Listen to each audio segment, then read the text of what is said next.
I decided to build myself a swimming pool in my back garden, and here's how it went. After I'd cleared out the top of the garden and finished building the gym, because of the amount of trees and bushes planted up here, no matter how hard I tried, I was still left with this dead patch and nothing would grow up here. So I thought I might as well try and stupidly build a swimming pool. So now that was decided, the rough plan was to try and dig and build a pool about here.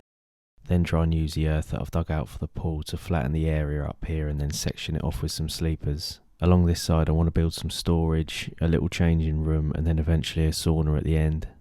And then I'm going to try and build a floor all around the pool so it's nice and flat, and then kind of fence it off above the sleepers and try and grow some sort of really colourful creeping plant thing so you won't really be able to see what's behind it, and it will make it like a secret garden thing up here. Then I'm going to try and build a little archway with a lock gate and steps to access it through there, and then there'll be an area behind here big enough for some seating and a fire pit maybe. But anyway, first things first, I needed to try and get a digger up here as I didn't fancy doing it with this spade, and I needed one that would fit through this 88cm gap at the top of my patio steps. So I had a little look online and found this one from GR8 Tool Hire that could fit through a 75cm wide gap.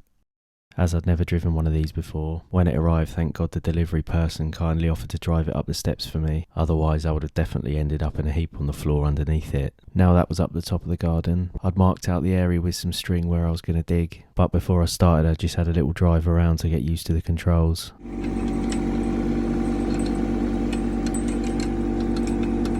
After a quick lesson from this tiny human site foreman, who seemed to know what they were doing more than me, it didn't take too long to get used to and felt just like driving a remote control car.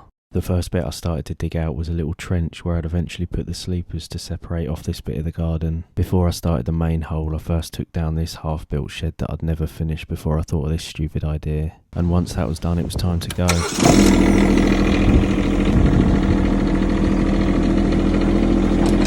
I'm not going to lie, I was slow at the start because I was absolutely terrified of this thing, but it didn't take long to pick up the pace once I got a bit more confident. I hit chalk not very far down, which slowed it down a bit, as I had to dig through this to make sure I got the pool deep enough.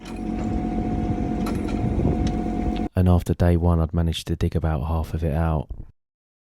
I'd only hired the digger for the weekend, so I needed to make the most of it on day two, so I tried to up the pace a bit and ended up digging in the dark to finish it. And in the end I managed to get it around about where I wanted it, at about 4.5 metres in length by 2.5 metres wide, and I'm going to build it about 1.2 metres deep. So now that's the hole dug, there's no going back, else I've well and truly f***ed the garden up.